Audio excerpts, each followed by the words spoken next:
When going through your day, do you ever think about how you are doing certain things without thinking about it? This is involving the difference of conscious and unconscious actions. In philosophy, when you are really thinking about the way you go about your day, you can compare it to a theater. Theaters have many different things to make up a show. To start off, you have the spotlight, which is what people focus on and can be known as the conscious axis. Next is the whole stage, which is the working memory, constantly taking in images, ideas, and putting speech and actions out. Then we have the backstage and lights, which compares to your intellectual perceptions, interactions, and more. Lastly is the audience, which is where your memories, interpretations, and more are stored. Overall, the metaphor explains the process behind unconscious and consciousness. The theater of consciousness holds a great example in explaining the way we consciously and unconsciously are. But is that the only metaphor that can be held as an explanation or comparison? First, think of yourself as a puppet that is being controlled by someone. Now think of yourself as a master of a puppet in which controlling the actions and words that are being said and done. Lastly, think of yourself as being the master of your own puppet show. In other words, you are being both the master and the puppet at the same time. The master in your own puppet show serves as a metaphor to show the way processes of unconscious, selective attention, conscious access, and indexicality work, and how they can work hand in hand with each other.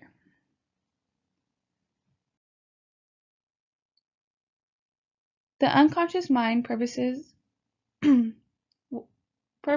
while the conscious mind selects. In other words, in a quantum view of consciousness, the unconscious mind has the role to critically filter stimuli and suggest items for attention, access, or use to the conscious mind. Given that there are plenty of options that can be done in response to stimulus that is given, there must be an ultimate decision suggested from the unconscious that leads to the conscious mind. In relation to the metaphor of the master of your own puppet show, the strings of the puppet are the ultimate comparison to unconscious in this analogy. The strings of the puppet are what the master is using to create consciousness to the puppet. There are many strings that are connected to each part of the puppet's body, in which create numerous ways to control and move this puppet, and is ultimately up to the master. With that being said, there is a certain amount of capacity to reach the stimuli. Selective attention is now brought into the picture. This is a process that is necessary in order to result to conscious access, but does not classify as a form of conscious access. Selective attention is a cognitive process in which a person attends to one or a few sensory inputs while ignoring the other ones. The isolation of one out of many possible trains of thought. To put into simpler words, it is the middleman of going from preconscious to conscious access. In regard to my metaphor, and as explained previously, the strings connected to the puppet are all of the numerous decisions that can be done in order to make conscious acts. But what part of the puppet show involves selective attention? The master of the puppet has the ability to influence the puppet into the decisions or movement that is being made in order to create the show.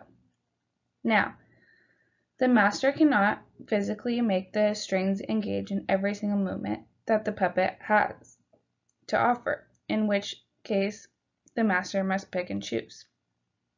In other words, the master uses selective attention by engaging a specific string that is connected to the puppet in order to successfully gain an active consciousness, to show and portray meaning to the audience and initially create conscious access.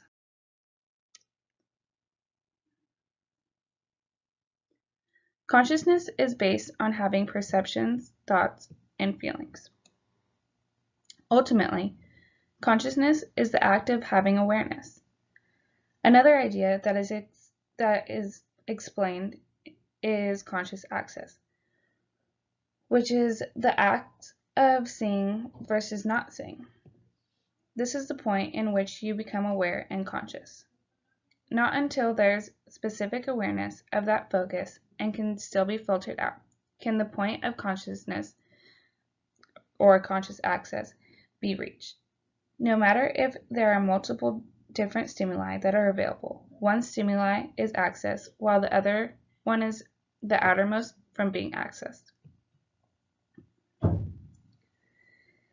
In terms of the master of your own puppet show, the string that is being pulled is being accessed.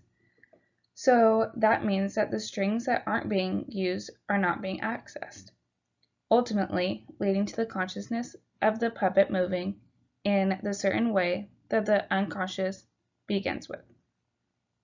This gives us a good example to understand the way some sensations are turned into conscious perceptions while others are not.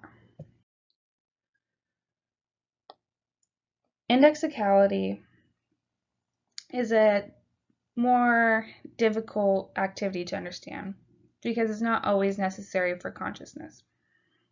The reason for that is you do not always remind yourself or think to yourself that you're actually doing the thing that you're doing. A form of indexicality is metacognition, which is a type of conscious activity. This is based on the fact that you are both the perceiver or the subject and the perceived, which is the object, and you're aware of the process that you are involved in. Although this is an activity that is not needed, it is still implies into my metaphor.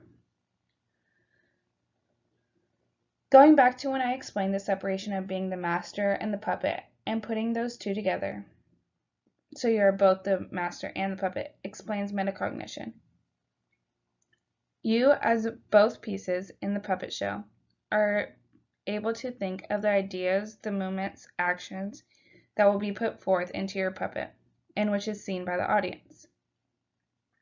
Being able to analyze and make decisions before actually creating or making the action is where the sense of being that perceived or perceiver comes from. In life, you may not realize the acts of you thinking before you doing because it doesn't happen all the time, but in reality, you are setting pieces into play and creating an index for it based on recognition, memory, and more. Lastly, each point in the process of unconscious to consciousness plays a huge role within each other. The unconscious is the master, in this case, begins the train of having the options to create an idea or movement for the puppet. By doing that, selective attention is brought in to break down the options to a specific rule to gain the acts of conscious actions. Ultimately, this process is very complex, and at times it's thought too hard about. The theory or the metaphor of the theater of consciousness has an insightful way of allowing people to understand this topic more. But in a simpler yet interesting way, the master of your own puppet show incorporates a great visual and engagement for people to understand and want to learn more about this topic. Thank you.